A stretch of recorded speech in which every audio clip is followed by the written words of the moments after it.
The playoffs are here, and you can predict the action all the way to the finals with FanDuel Predicts. Predict the spread, the total points, and even the game-winning moments that make the playoffs. Sign up and get a $25 bonus with FanDuel Predicts. Offered by FanDuel Prediction Markets, LLC, a registered futures commission merchant. 18-plus bonus is non-withdrawable and expires 7 days after receipt. Trading derivatives involves significant risk and may not be suitable for all investors. Manage your activity with their consumer protection tools. Restrictions apply. See terms at FanDuel.com/predicts/bonus-offer-terms.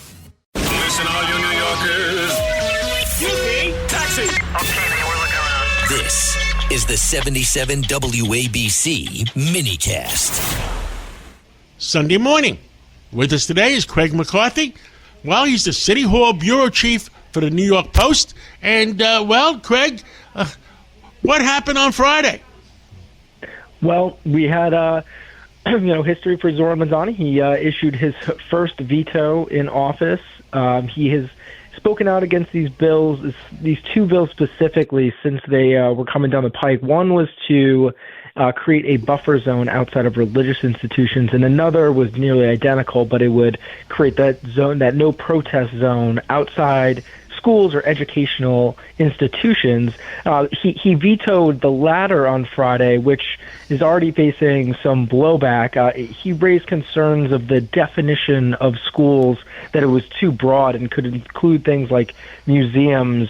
But that bill, the second bill, which was sponsored by Eric Denowitz, didn't have a veto-proof majority. It only had 30 votes when it passed last month. However, the first one around religious institutions, which notably he has not publicly supported and has raised concerns about, overwhelming support throughout the council. So even if he tried to veto that first one, the council is going to override him anyway. Right, the council would have. But he's a smart guy. He knows that. Was he just trying to make his supporters feel better? Well, yeah, this has been a real hot point for both him and the comrades on the left here with the DSA. I mean, they did a whole phone bank campaign going after both of these bills last month ahead of the vote.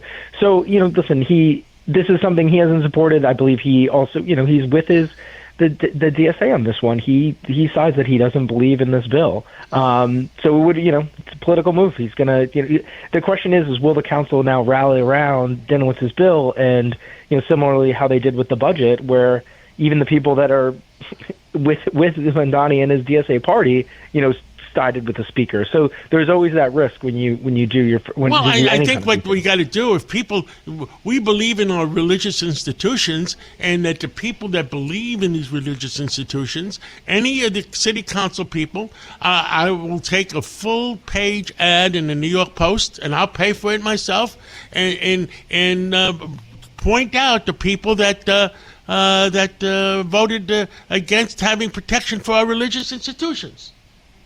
Right, and notably that one is the one that's going to go through. The one that's around schools will not go through, but still, it's in other words, they have the right to pay. The one that they have the right to picket schools right up to the doorstep, and the city council is not going to vote for it. Or how does that? What do you mean by that?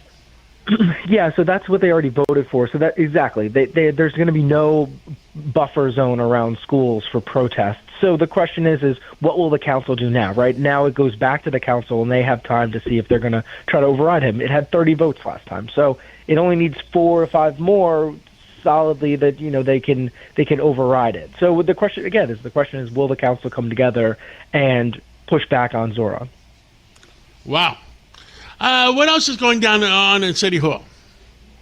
Well, we have our looming budget by this coming Friday. We have supposed to have our executive budget, and listen, there's been little talk of savings with this $127 billion budget that had been proposed. Zohran has still been touting tax the rich, but Governor Kathy Hochul has said she's not raising taxes. She did this pied-à-terre tax on secondary homes, but there's also raising concerns like how is this even going to go into effect? It seems like it's going to be a logistical nightmare because of the property values and how they're taxed and assessed. So, listen, we're still staring down an alleged $5.4 billion budget gap, or he's going to have to raise property taxes, which, nobody wants. Well, I mean, the big thing is if it chases away buyers, then it's going to bring down the price of real estate. Right. I mean, listen, he's also, he's kind of started a little inadvertently, it seems like. I don't know if you realize that Ken Griffin would be so, angry at him filming outside of his apartment. And that's a $4 billion or $6 billion enterprise that's going to be built with 6,000 workers. Yeah, I mean, listen, Citadel, his company's hedge fund Citadel, is doing this $6 billion renovation of a Park Avenue building for his business. And, he even applied yesterday. He had his second in command at Citadel issue a memo to staff. And this is the first time we've ever said anything and couched it in saying that, if this project goes forward, meaning that he's raising concerns about this. I mean, you can't. He targeted him outside his house. This is somebody, and this is what the New York City partnership has been pushing for. This is somebody that does bring business to New York City. He donates to New York City. Their memo even said that they $2.4 billion I can't remember off the top of my head in taxes just the company and its employees had paid over the last 4 years. And him personally, he donated more than $500,000 into New York City charities. So that's kind of he took offense with the fact that this was somebody that's not paying their fair share. Unbelievable. Well, thank you so much for calling in this Sunday morning, and keep your eyes open, and we'll talk again real soon. Thanks for having me, John.